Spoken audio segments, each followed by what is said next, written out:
Hello everyone. In the last video lecture, we have been completed till problem, and now let's move forward to competitive audit. An overview of a competitor's strength and weaknesses. These audits are used to collect information about the competitors doing, including the technologies they are working and the ones that need improvement. So knowing about the competition is an important part in UX designing so that you can build a better and a different product for the users. So competitive audit steps are as follow. First one is outlining the goals, creating a spreadsheet with a list of your competitors, calling out the specific feature you want to compare, research each company, analyze findings and summarize the findings into a report. So basically this this is what an audit looks like. So we will these are the main competitors: the Pizza World, Italian Hub, Purnima, Behrosh for a food truck. So now we basically prepare this Excel file to know better out of our competitors, like whether they are direct competitors or an indirect competitors, where they is located, what product they are offering, what is the pricing, what type of the website they are having, what is their business size or capital, what are their target audience, unique value proportion, what is good or bad about their website, features, accessibility, user flow, navigation, brand identity, tone, and descriptiveness. So all these things are being covered in the Excel file, and a brief report is being generated out of this Excel file, and this is how we basically produce it.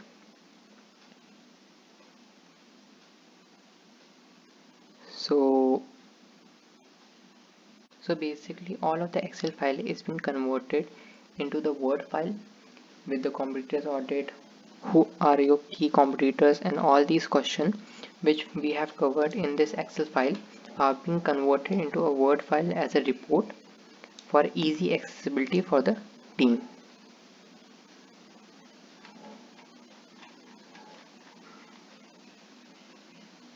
Like opportunities and all these 9 topics, and all these topics I will be scrolling down or keeping them in the description so you can view it.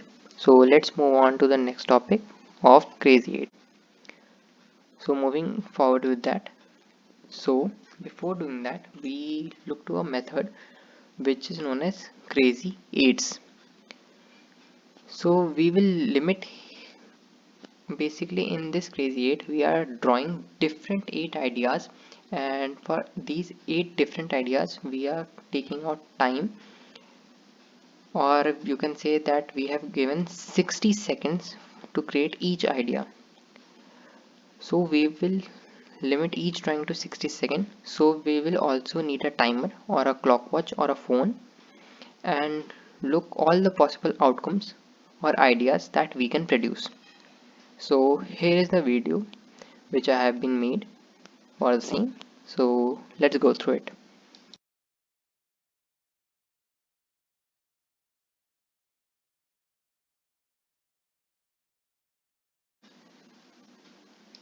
So moving forward with information architecture.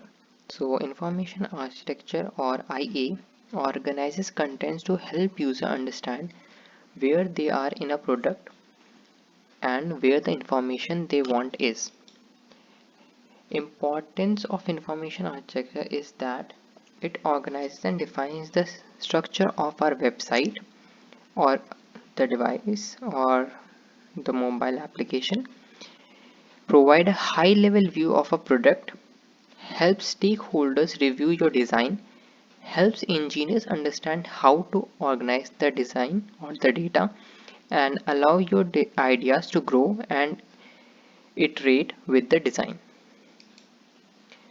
So different types of models you can say are: the number one common hierarchical model, which is a top to down approach, and it starts with a broader, and like it's come with a mean, and it's gets divided into broader and broader categories. The first one is called the parent one, and the below one are the child. So you can here see that this is the parent and these three are child. And for the page 5 and 6, the page 2 is the parent. Okay, and next move on to the next model, which is sequential model. In this, the page moves on is the website page moves in a sequential order, like page 1, then from page 1 to we will be moving forward to page 2, then to page 3, then to page 4, then to page 5. And sequential model is a website structure that leads users through a step-by-step process. And moving to the next type of model, which is the matrix models, and it allows users to follow their own path since content is linked in several ways. So you can see here, first content is linked with the side neighbor 3, and same with each the other, and it can also be like it has created a mesh here. So matrix can also be called or can be understood as a mesh. And the next one is database model. So a website structure that mixes a database or an organized collection of information with search functionality, that's basically known as a database model. So here is an example for the same of a library based system, or you can say a class system, where student, course, instructor, class, section, seats and professors and their similar identities, name, address, all databases about the student, course, instructor, class has been explained and been linked together.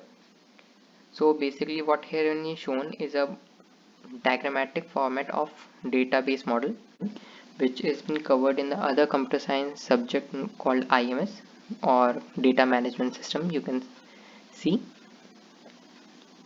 So moving forward with the model, we have moved forward to the site maps. So basically looking into site maps is better, so let's start creating a site map. So it's about, think about the pages that are commonly found on website, recall information about users, decide on a website structure, start with the home page, name the main category of content, add subcategories. So basically this is what a site maps look like. So basically it's a layout which we build on a paper or digitally. So the first process is the home page, and in the home page we will having the following things like order details, login, menu, stores, about, checkout and the cart. And in the order details there will be history, in login there will be registration page, a login page, in the menu there will be items, drinks, snacks, sweets, non-veg and veg options. So in the stores page it will having location, time, availability and the specialty about that particular store. The about will tell the user about the detail and the contact information, which is important. And checkout page will be having the page all the things which we have saved, or the payment and the tracking of the product. And the cart will be having the saved in items.